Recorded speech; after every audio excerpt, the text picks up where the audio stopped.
It can be a dark world sometimes. Don't be afraid to be a source of light. It can be a dark world sometimes. But don't be afraid to be a source of light.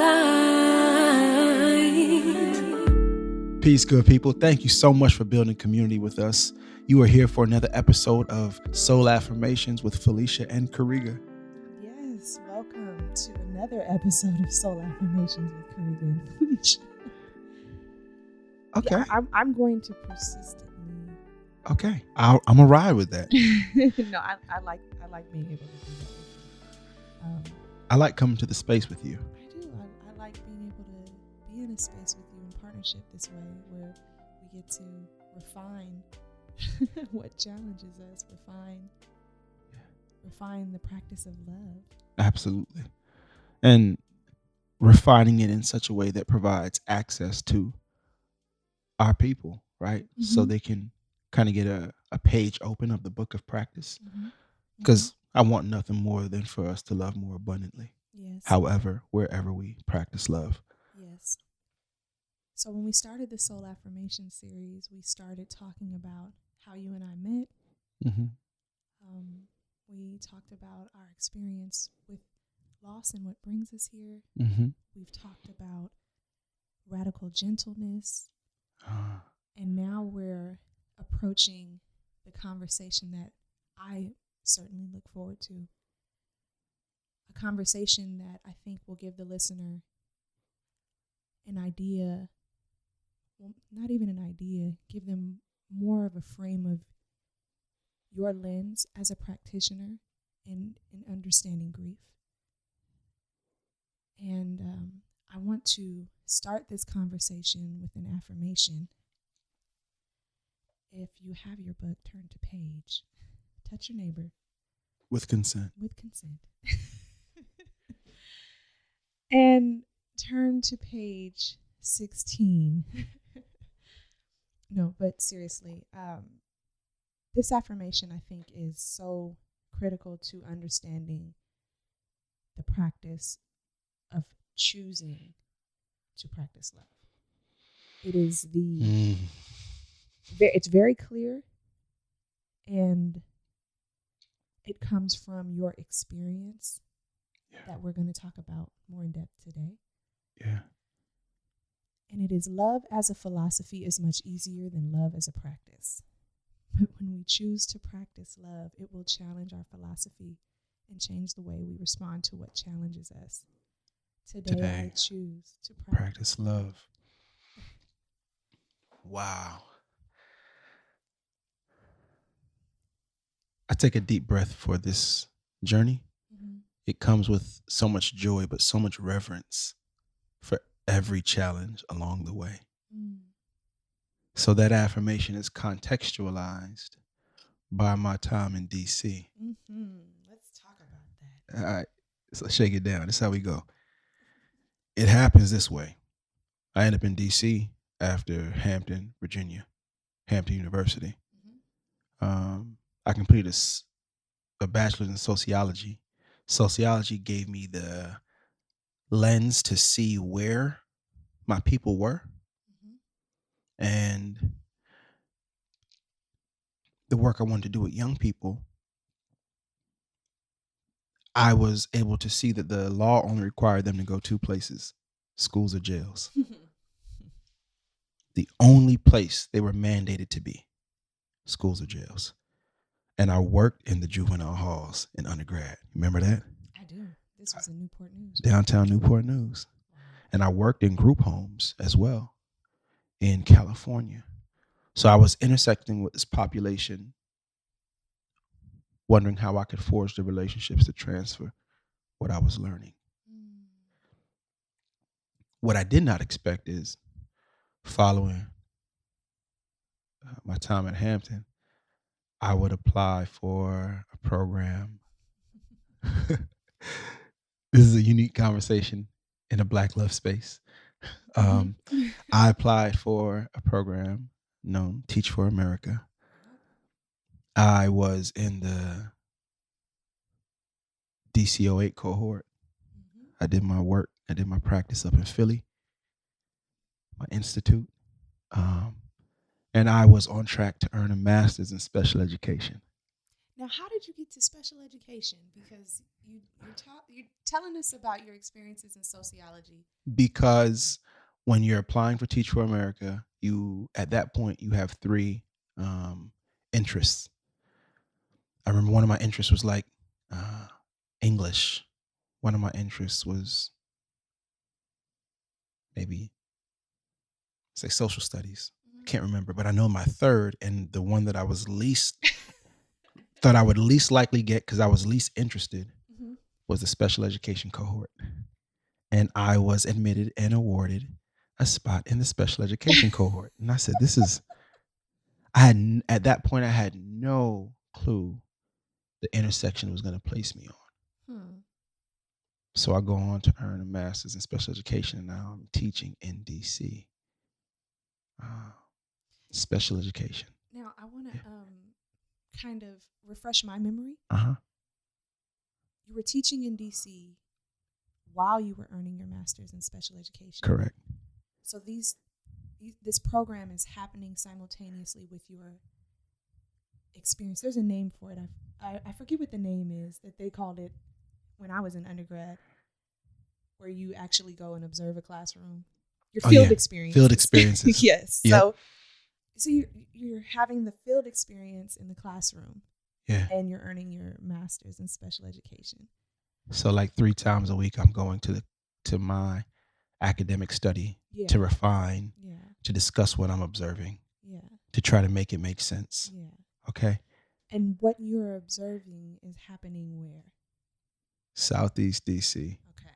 Transition Academy at Shad. It is no longer open or operating, largely in part because it was not founded on moral principle. All of these students were put in one building, no matter what neighborhood they were from, because they were identified as having an emotional disturbance. Most broad, most erroneous classification. It lacks moral investigation. It lacks the true care that the young folks need when you group them together like this. But firstly, they were all grouped together because of a disability, which is not okay. Okay, which is illegal. Man, okay, I was getting ready to say that. Yeah. What I do remember from undergrad, when I had to start taking those education courses at the end of my program, we have a section on IDEA. Correct. And it's like one of the bullet points. Like, you do not put all of these students who have the same disability in one space. Like, you don't crowd them in one space. No. You brought up IDEA. Shout out to the academic over there. So this is the early context, right? Mm-hmm. Okay, but that's how I got there. Okay. I want you all to know how I got there, because you're also hearing that I got there as a youth coming to age in South Sacramento, one of 8 children, and looking at my socialization experiences, what education and access and opportunity did for me. I knew there was a huge responsibility to transfer this information to my people. It was not about me getting this information to create separation. I knew it that early, that I had to transfer what I learned, largely in part because my tuition at Hampton at the time was more than my parents were earning. And I had a moral conflict surrounding how much resources I would have to absorb to get this education and what it could be doing for my siblings and my family. That was the psyche for me at that point. So now I'm teaching, and I'm first realizing that there was my first responsibility, as according to the district, was around standards, right? Having my classroom engage with certain standards up and having my lessons and my lesson plans, all these things from that lens. There was not an emphasis anywhere in my training for education, nor in my practice, that was emphasizing the role of building healthy relationships. That's not part of the framework. You don't learn that. Although I also know now that the foundation of learning rests on trust. right? And our students will only move at the speed of trust. So I am in the classroom, learning who they are, learning what their power, what their strengths, what their agency is, despite everything else I'm seeing. And the intersection that brings me to the practice of love, first and most boldly, was when a young person from my class was suspended. And I advocated that they should not be suspended, and they still were suspended. And while on suspension, they were shot and killed. I had to go inside myself and search for some pathway of reconciliation with my own judgment, my role in the system. So that begins the early part of my poetry. That was my first expressive narrative therapy. Karega, I don't know why I feel like this is my very first time hearing that detail. I vividly remember I was at Shad at the time. And I recognized that there was a hierarchy of power and decision making in schools. And I needed to get access to the decision making agency that will keep our young people safe and keep schools accountable. That's right. So after you were a teacher. I was a teacher then. You weren't. I wasn't a dean yet. Wow. So after 3 years of teaching in that school, from its opening to its closing, then I became the dean of students at Maya Angelou Public Charter. And I brought with me these competencies around showing up for students, around building relationships, around building trust as a foundation for learning. And I would have the responsibility to try to transfer these habits of mine and these framework to classrooms, teachers, and leadership alike. So now I am a dean of a school that to me is just like, it's one of my favorite places, favorite colors, favorite textures, favorite memories of DC. These young people had all the style, all the sauce, all the flavor, all the humor, all the character, all the resilience, all the critical thinking. They were so brilliant. I smile and I laugh because I remember these students. Listen. I also remember being at Hampton and seeing like that DC style and not understanding it. Until you move there and then you get it, right? Get it. It's like, oh, y'all are fresh. Like, and you've been Black forever. Oh, you've been Black so long and just beautifully Black. Your city gave you a different hope and imagination. Even though crack did what it did, you had this ability to see future for yourself. That was DC then, not DC now. What an assault. But we're going into me being a dean in a space, right? And so I had some young people who knew me from when I was teaching because they also came to this high school, okay? So I had some existing relationships in that space, but mostly a lot of new relationships in that space. I'm loving it around this time. I'm loving it around me realizing, I had a young person who was sent to my office repeatedly. And each time he came to my office, he was disengaged with any conversation I had to offer him. So it got to the point where I'm like, I'm not about to keep talking to you. Okay. I'm not going to play myself. So I go back to my station and I'm at this point, it's like my lunch. He's still in there, doesn't want to go anywhere else, but doesn't want to engage with me. So difficult. This is exactly what I'm facing. So I go to writing some rhymes, right? That's what I did on my breaks. I would synthesize my experience and write some rhymes. He comes behind my desk and says to me, "What you doing?" I said, "I'm working on music." And he says these exact words. "Oh, you play any instruments or you just write raps?" Do you actually play any instruments or do you just write raps? How you gonna minimize your How dare you? How dare you? How dare you finally engage with me for the first time like this? And this young person would become critical to my work. One of my first mentors in grief. One of the first people to teach me that we needed a new lens in education. This young person, hey Trey, I love you. He experienced the loss of 3 brothers within a span of a year, or slightly over a year. 3 brothers. And what I didn't understand then is that he was actually going to school with a sibling of someone who took his brother's life. And every day he was having to come to this place to learn, and they called his unavailability acting out. I state that as one of the first relationships in that school, because we would fast forward a couple years into my work as a dean, building relationships. Now we thriving, right? So by this time, I'm making music. I have some videos that y'all should look at from this time. I could point you in the direction to Roses by me, and I can point you to another song called Fly Away. Yes, you can. Okay. These videos were filmed inside the schools that I taught at. But I shot them on Saturdays because I was the dean at Saturday school. So after Saturday school, I would go into production. Once they saw the first video, kids who were truant to school every day of the week were at Saturday school early. At Saturday school early. Many of them didn't even have Saturday school and was there because they heard Bailey was shooting a video.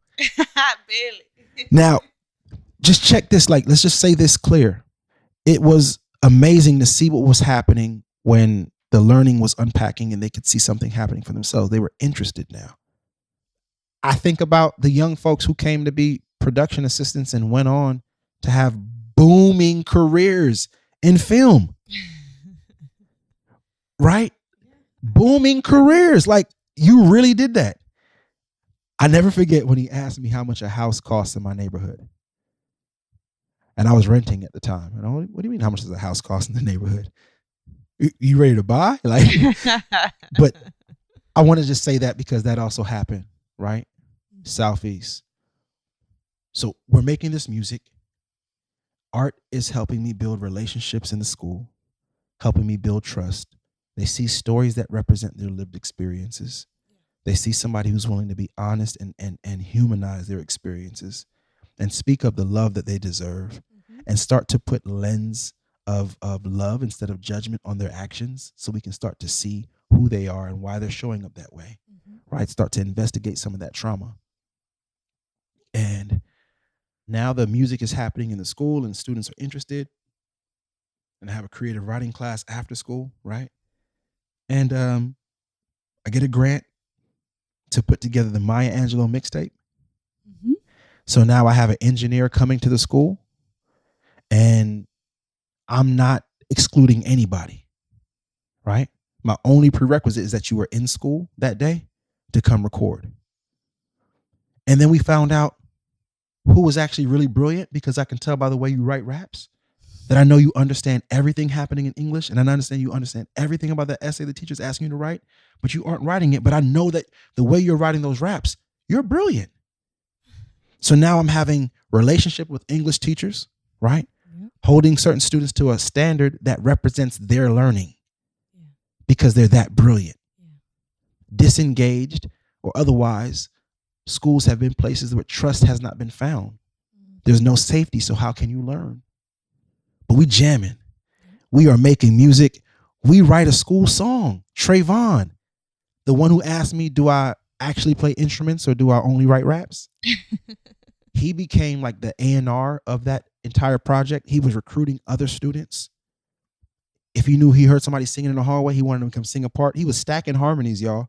And he was recruiting. I literally remember him talking to parents about letting his classmates participate in this. And wasn't he like a freshman? At this time, he was a sophomore. He was a sophomore. Okay. He was definitely a sophomore running the play. So now we're putting together the Maya Angelou mixtape. I commissioned Jamal to do the cover art. He did a mural of Dr. Maya Angelou at the school. That was the cover art for the album. Now we're recording, and now I'm hearing new voices from all over the school. Yeah. People are coming to record. It's happening. It's booming. Yeah. I also just want to acknowledge that I was rocking with Yusha Assad at the time. That's right. So I had a brethren who I met through Teach for America, and we connected. We was just mad close. And I knew he was a brilliant math teacher. So I recruited him from his school to come teach at my school because I knew he had a math vacancy. But I knew that by having him in the building, he would be so much more than a math teacher. He could help me hold culture. This year, the investment and the interest is so high. Students are just there. They want to be around, right? Learning is evident because trust is there. When trust happens and you call forth their strengths, then they'll let you see their vulnerabilities and they'll let you hold them accountable to growth. But that can only happen when trust happens. And because they have so many academic deficiencies, often I'm not letting you in. I remember how off the chain Yusha's students were. He was at the middle school, and I did not often go downstairs because let me just tell everybody like this. Parents of middle school children, teachers of middle school, I have a deep love and respect for you. Middle school is a psychosocial crisis. Oh my God. It's like they don't know what they want. They don't know if they're big people, little people. They don't know if they're mature. They don't know. And they got these big bodies, but these little cognitive brains. And they're trying so hard, and now they're getting big, and now they're getting attitude, and now they're man, they're the best. They will challenge you. They will teach you to love what challenges you. Yes, they will. And it was so fascinating. And then they're no longer teenagers anymore. So they put you, like middle schoolers. So they put you through all of that, and then they grow to be somebody else. And it's like, so why'd you put me through all those challenges for those 3 years if you were going to grow to be somebody else? Yeah. Deep breath, come back to it. Yeah. But I bring up Yusha because he earned the highest math scores in the District of Columbia with the most truant students at the time. The highest math scores, period. Not just in our school, in the District of Columbia. A Black male math teacher, artist, curator, came here and performed. We're now having the listening party for the mixtape. Everybody's in my office. I get a phone call from Sacramento. My brother. I hear something in his voice I've never heard. And he's telling me that our brother, Kareem Johnson, was just shot and killed.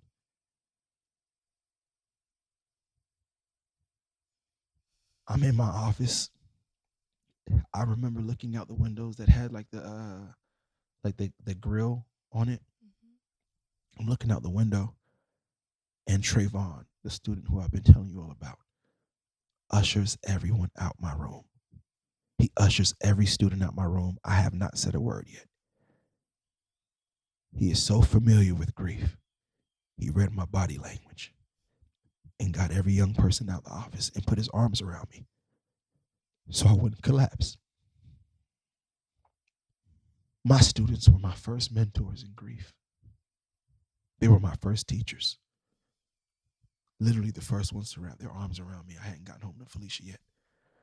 They were literally the first ones to wrap their arms around me. The first ones to see me cry and understand why. The first ones to feel the rage in my body.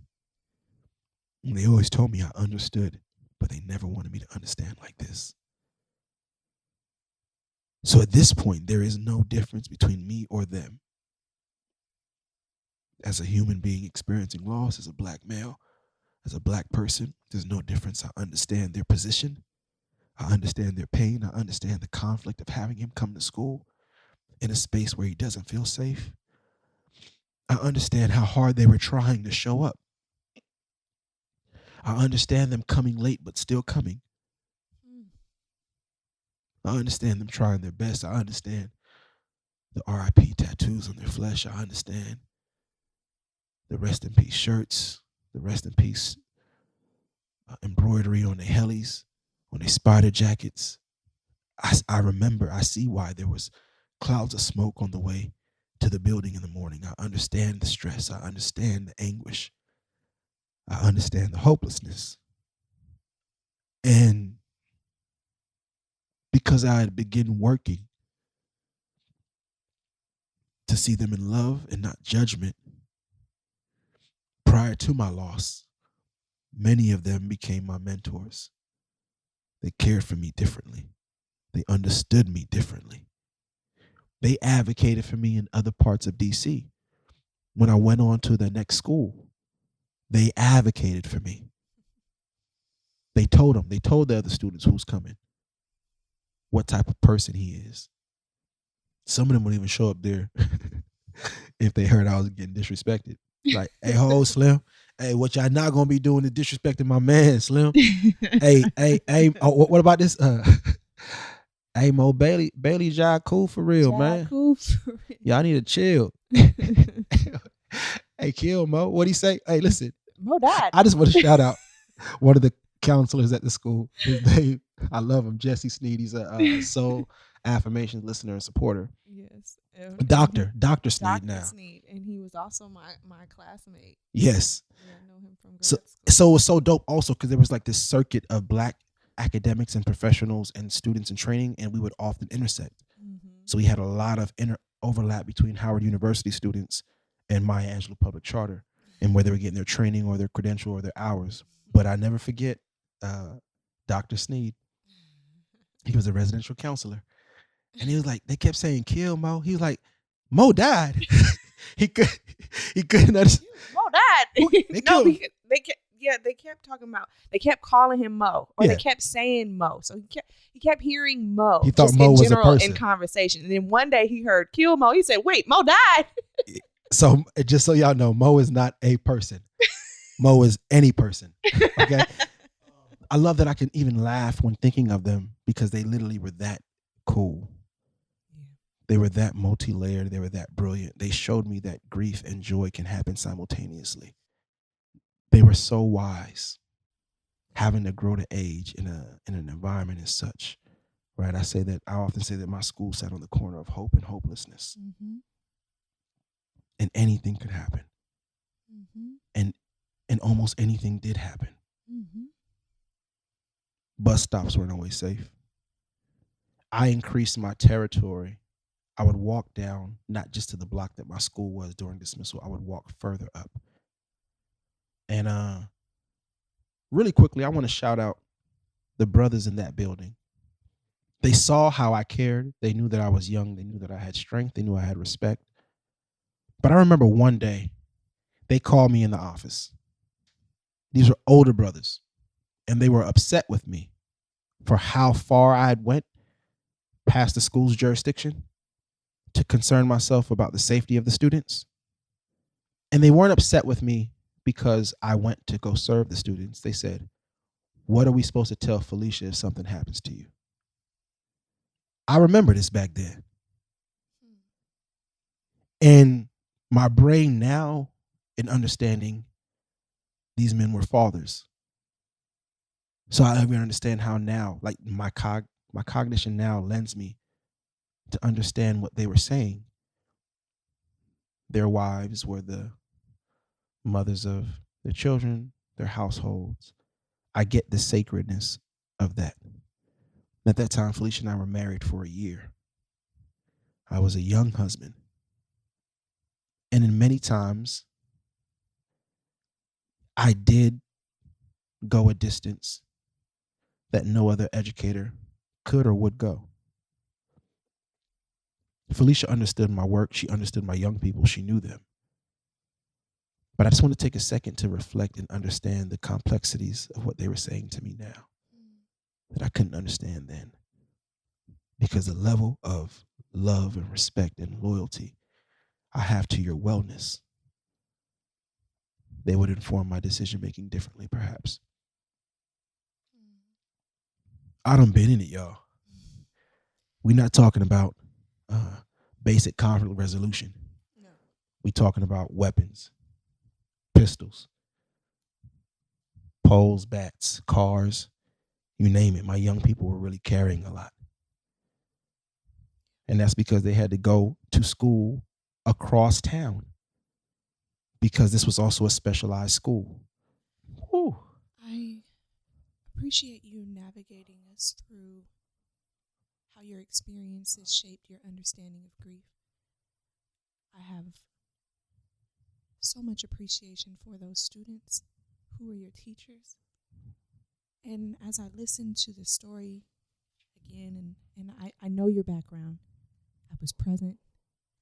And I remember at the time living in that, not fully understanding your students' behaviors, not understanding their choice behaviors concerning how they conducted themselves in the classroom, not even understanding the depths of what their emotional disabilities looked like, right? Mm-hmm. Like where my thinking is like, well, where does this come from? And I think too, a lot of it is this unresolved, unattended to grief that keeps happening within their family structure, within their neighborhoods, having to walk down the streets. Like you say, there are teddy bears, balloons, liquor bottles that are empty. You see how they are memorializing their loved ones. Mm-hmm. And I think that even, and I have to admit this for myself, I may have even become desensitized to it. Mm-hmm. Thinking that, not directly thinking, but maybe even indirectly thinking that this is happening to them for some reason, right? Like something points to it. Like my brain tries to resolve why this is so. Man. And there is reinforcement from media and storytelling. There is reinforcement from narratives. There is reinforcement from Trayvon Martin's case, in which that black boy was tried after he was killed. He was put on the stand. So there's reinforcement happening around us real time, cognitively, in layers that we don't see, that teach us to think that way, that teach us to actually, our brain tries to figure out what were they doing to subject themselves to such outcomes. Which is why you often, and I've seen this time and time again, where somehow black folks, in the practice of trying to love and protect their children, buy into a narrative that they can do something to keep their child more safe, as in the neighborhood they should live in, or what they should wear, or what clothes they should wear. And we now know that the structures of white supremacy don't actually care where you live, what car you drive, what hoodie you have on, what hoodie you don't have on. You can't escape it, right? So when I say so that we can love more abundantly, so we can see all the margins and make sure that if you have more resources in your household or your zip code, you're putting it in places where black children and black families may not have access to those resources. That's why I come to this conversation. That's why I want this union and this marriage to open up something and leave something for those who are coming before or behind us, because it takes a multi-generational approach to love black people. It takes a multi-generational approach to really set up structures that aid in our liberation. What my young folks showed me was that it was not a choice behavior. It was not their decision to live this way, but they were showing me what it looks like to show up in spite of. No matter what time they got there, they were showing me what resilience looked like. They were authors of resilience. Their stories were so profound if we just took a chance to listen to them. So my young people taught me to listen to them. And when they heard me sharing my story, they would share their story. And when they heard my rhymes, they would share their rhymes. But I would show them about how I live, or coming to work out with me on the weekend, and let's go get a smoothie together. Let me show you what self-care looks like on my end. Let me show you the garden in my backyard. I want you to know these things, have these things, and attain these things, because you know I'm no different than you. I would show them that part right there. I would show them that we are more alike than we are different. And every day that was my practice, to show them right there. They deserve this. They have to see this. We have to unpack it. The way they would walk to school, the way they would walk home, what they would show me in their neighborhoods when they let me in, right? I remember we shot Summer Roses in Lincoln Heights, right? This is like the Jacks for real. But I had to go there all the time to drop students off after school, or to pick up, and the hood knew my car. And they knew I wasn't there for anything other than serving families. And there was a respect given to me on behalf of why I was there. Congress Heights, same thing. So I just want to acknowledge my young people, my students, as my first teachers of love, my first mentors in grief. This is where I would first have to practice radical gentleness, because the way schools, adults, people, anybody, the way they judge parents when parents aren't performing to the standard in which they think they're supposed to, or to the standard in which they think their child's behavior warrants, we tell ourselves all types of things about how the parent doesn't care, won't show up, unresponsive. You create all these things. And we do not deserve, nor are we qualified to measure what that mother or that father's love looks like. I have come to know that they are trying their best under the circumstances that they have. Yes. And what parent doesn't want the best for their child, even if they cannot give it to them? And do you know what that crisis feels like, of wanting better for your child, but you're not capable of giving them that better? Do you know what that feels like to your psyche day after day after day? And then to have the nerve to have reinforcement from a school call you and tell you that you care for your child less because you can't show up to the standard in which they're telling you, which already caused conflict because you want better for your child. So we have to not have this assault on the parents, on the people, on the community. It has to be built out of love and trust. That was my first intersection to this practice. This is my first intersection to loving what challenges me. When I learned to love them, I saw them in their strengths. When I saw them in their strengths, I can call their strengths forward. When I call their strengths forward regularly enough, they would then begin to understand that I see them, and they would also let me see their vulnerabilities. They would also let me see what they were carrying. They'd also let me understand who they are. That made me a better educator, right? Because I wasn't teaching to the standard of the text. I was teaching to the people and giving them what they needed. And they would in turn give me what I needed. I take a deep breath here. And I love how you synthesized all of that for us. My favorite part in listening to you is that what it took for you to recognize, and not that what it took for you, but I don't know how easily we forget that we're no different. No different. That's so important. That is how you set up the lens for love. Like that's where that comes from. You have to see them as whole people. And as I'm listening to this story, and I am also aware of that day when we lost our brother Kareem. Mm-hmm. I'm also very much aware of how you further came to understand how quickly we try to put these narratives together of this person who has been killed. Mm-hmm. And I remember back home, they had already started putting together this story about Kareem. Mm-hmm. And we couldn't even get any media attention Yep. about it at first. Yep. Right? Yep.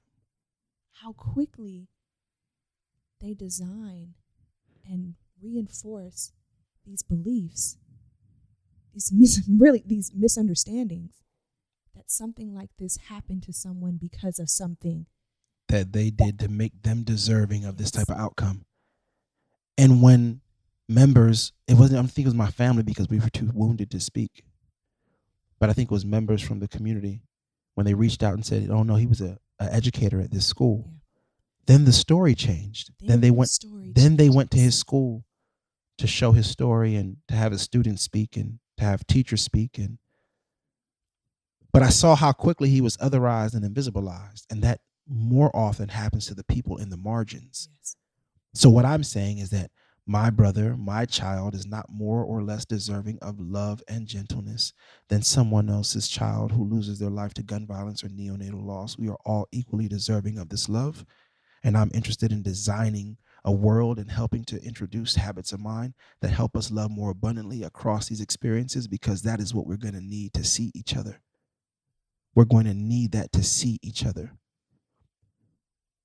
I experienced so much anger, so much pain, so much desire for retaliation concerning my brother's life being taken, and my students could understand every level of my conversation. Hmm. Every level of my conversation they could understand and process with me.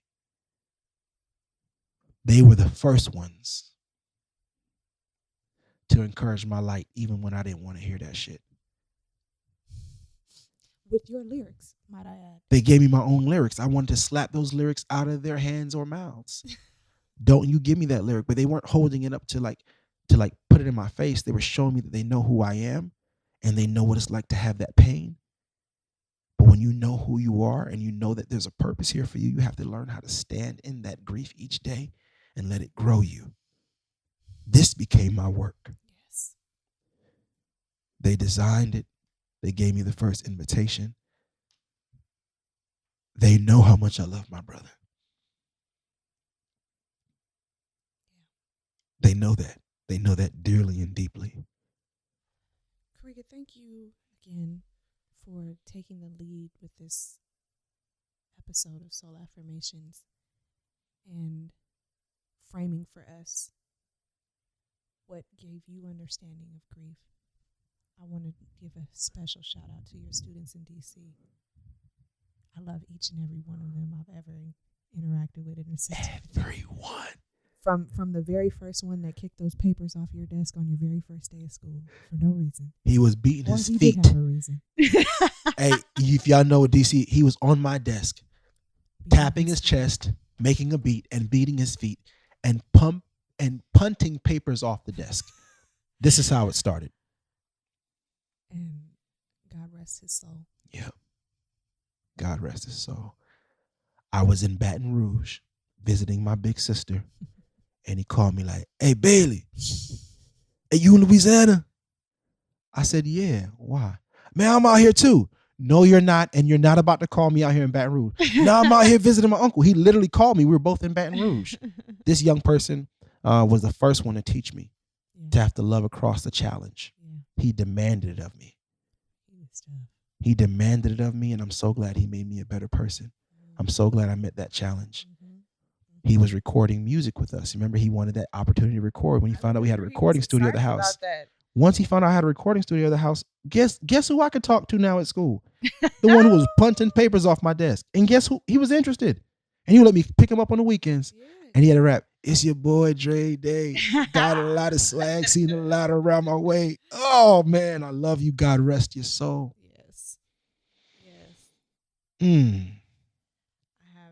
What a teacher he was. Yeah, he was. And James, Mm-hmm. Brother James, we mentioned Trayvon. Mm-hmm. I can think of so many. Destiny. Oh, without a doubt. I mean, there's You so got many Destiny. students. Come on, it don't stop. I know it doesn't. It doesn't stop, and you can even find evidence of these relationships in the video Roses that Karega talked about, in the video Fly Away. You can find those on YouTube, as a matter of fact. Yep. Adrian. Yeah. All my ballers. Yeah. Oh my gosh. Yeah, man. Brock. Oh, it don't stop. Yeah. We took a trip with some students to Belize. We did actually. This same group of students, many of them came with it was a school sponsored trip to Belize. I sure did. Yeah, we did things. We did things. We got out of Southeast for sure. We did. Thank you, Karega, also for just giving us insight in what it looks like to move at the speed of trust. Mm-hmm. And building these healthy relationships, which we all have a responsibility to do, and in how we choose to practice love. May we all love more abundantly. Yes. So I'd like to, as you were talking, I was thinking to myself, what affirmation really fits for the closing out of this episode. And I think that it is, today, I will practice love by showing compassion to people or spaces often overlooked or intentionally silenced. I will practice love by showing compassion to people or spaces often overlooked or intentionally silenced. I'll just ask of the listeners this: if you stand in any place of privilege, even if in many spaces you don't, but if you stand in any space of privilege, be courageous and call another voice into the space. or learn to listen to voices that speak differently from yours, or not as loud as yours, or not as vocal as yours, or doesn't have the same vocabulary. But pay attention and make room to listen to one another across difference. Difference does not mean deficit. That's where our strengths lie. May we all love more abundantly. And if you like what you are hearing, we ask that you continue to tap in with us. Yes, you can get on board. You can rate it, subscribe it, share it with a friend, and like it if you really do like it. We want to connect with you all. Yes, please let us know what is something that is standing out for you. We love to interact with you and receive your feedback about it. Absolutely. You can feel free to reach us. Actually, you can reach out to me with any interest, anything you heard from any of these episodes. You can find me at Karega Bailey. Right? You can find me at Fifi Monique. Yep. That, you know how to spell it. You'll see it on the pod. But I want to engage around this, because especially if you have the opportunity to learn from a young person, I want to encourage you to do that. Massive love. Thank you for coming to another episode of Soul Affirmations with Felicia and Karega. Peace.